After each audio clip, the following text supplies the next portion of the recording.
ಈಗ ಮೊನ್ನೆ ಇದರಲ್ಲಿ ಬೇಸಿಕಲಿ ಡಿಸೆಂಬರ್ ಅಲ್ಲಿ ಒಂದೆರಡು ಸತಿ ಕಂಪ್ಲೇಂಟ್ಸ್ ಬಂದಿತ್ತು ರಿಗಾರ್ಡಿಂಗ್ ಇಲಿಗಲ್ ಸ್ಯಾಂಡ್ ಮೈನಿಂಗ್. ನಮ್ಮ ಸೈಡ್ ಆಗ್ಲಿ ಅವ್ರ ಸೈಡ್ ಆಗ್ಲಿ ಬಾರ್ಡರ್ ಇಸ್ ಹಳ್ಳನೇ. ಬೋತ್ ನಮ್ಮ ಸೈಡ್ ಆಗ್ಲಿ ಅವ್ರ ಸೈಡ್ ಆಗ್ಲಿ ಇದಿಲ್ಲ ಏನದು ಲೀಗಲ್ ಪರ್ಮಿಟ್ ಇರಲಿಲ್ಲ. So last time I think ಯಾವುದೋ ಒಂದು ನ್ಯೂಸ್ ಅಲ್ಲೇ ವರದಿ ಮಾಡಿದ್ರು, ಪವರ್ ಟಿವಿ ಇದರಲ್ಲಿ ನ್ಯೂಸ್ ಮಾಡಿದ್ರು. ಸೊ ಅವ್ರು ಮಾಡಿದ್ದಾಗ ನಾವು ಐ ಥಿಂಕ್ ಅವಾಗ may be sports meet time ಇತ್ತು. ಸೊ ನಾವೆಲ್ಲ ಇಲ್ಲಿದ್ದಾಗ ಆ ಟೈಮಲ್ಲಿ ಯಾವಾಗ್ಲಾದ್ರು ಒಂದೆರಡು ದಿವಸ ಆ ಥರ ಮಾಡ್ತಾ ಇದ್ರು. ಅದ್ರ ಬಗ್ಗೆ ವಿಡಿಯೋ ಬಂದಿತ್ತು. ಈ ಸತಿ ನಾವು ಮಾಹಿತಿ ತಗೊಂಡು may be around early morning 6-6:30 ಹೋಗಿದ್ರು.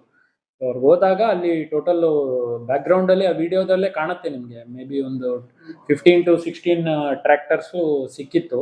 ಬಟ್ ಅದು ಸ್ವಲ್ಪ ಇದ್ರದ್ದು ಸಮಸ್ಯೆ ಇದೆ, ಎಲ್ಲಿಗೆ ನಮ್ದು ಬಾರ್ಡರ್ದು ಮತ್ತೆ ಇದು ಅನ್ನೋದು ಆ ರಿಲೇಟೆಡ್ ಒಂದು ಸ್ವಲ್ಪ ಅವರು ಆರ್ಗ್ಯುಮೆಂಟ್ ಮಾಡಿದ್ರು ಅಲ್ಲಿ PSI ಅವರು ನಮ್ಮ ಸ್ಟಾಫ್ ಜೊತೆ. ಸೊ ಅದು ಐ ಥಿಂಕ್ ಉಟ್ಕೂರ್ PS ಲಿಮಿಟ್ಸ್ ಬರುತ್ತೆ, ಉಟ್ಕೂರ್ ಅಂತೇಳಿ ಅವ್ರದ್ದು ನಾರಾಯಣಪೇಟ್ ಇದ್ರವ್ರದ್ದು. ಸೊ ಈಗ ಅದ್ರದ್ದು ನಾವು VA ಅವ್ರನ್ನ ಅಲ್ಲಿಗೆ ಕರೆಸಿ ಸ್ಪಾಟ್ಗೆ ಅಲ್ಲಿ ಇನ್ಕ್ಲೂಡಿಂಗ್ ನಮ್ಮ ದಿಶಾಂಕ್ ಆ್ಯಪ್ ಅಲ್ಲಿ ಚೆಕ್ ಮಾಡಿಸಿ ನಾವು 3 ಟ್ರ್ಯಾಕ್ಟರ್ಸ್ ಸೀಸ್ ಮಾಡಿ 3 ಕೇಸಸ್ ಬುಕ್ ಮಾಡಿದ್ವಿ. ಸೊ ಅದು ಮಿಕ್ಕಿದ್ದೆಲ್ಲ ಆ್ಯಕ್ಚುಲಿ ಅವ್ರದ್ದು ಲಿಮಿಟ್ಸ್ ಬರುತ್ತೆ.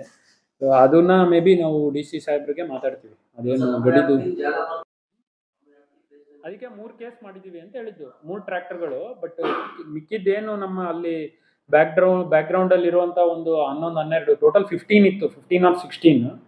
ಸೊ ಅದು ಅವರ ಲಿಮಿಟ್ಸ್ ಅಲ್ಲಿ ಇತ್ತು ಅಂತ ಹೇಳಿ ನಾವು ಅದು ಕೇಸ್ ಮಾಡಿಲ್ಲ. ಬಟ್ ಇದನ್ನ ಕೇಸ್ ಮಾಡಿದೀವಿ. ಯಾವ್ದು ನಮ್ಗೆ VA ಅವ್ರು ಕನ್ಫರ್ಮ್ ಮಾಡಿದ್ರು, ಯಾರು VA ಲೋಕಲ್ ಚಲ್ಲೇರಿ ಇದ್ರವರು VA ಬಂದಿದ್ರು, ಬಂದು ಅಲ್ಲಿ ಈ ಕನ್ಫರ್ಮ್ಡ್ ದಟ್ ಇದು ನಮ್ಮ ಭಾಗಕ್ಕೆ ಬರುತ್ತೆ ಅಂತ 3 ಟ್ರ್ಯಾಕ್ಟರ್ನ ತಗೊಂಡು ಕೇಸ್ ಮಾಡಿದ್ವಿ.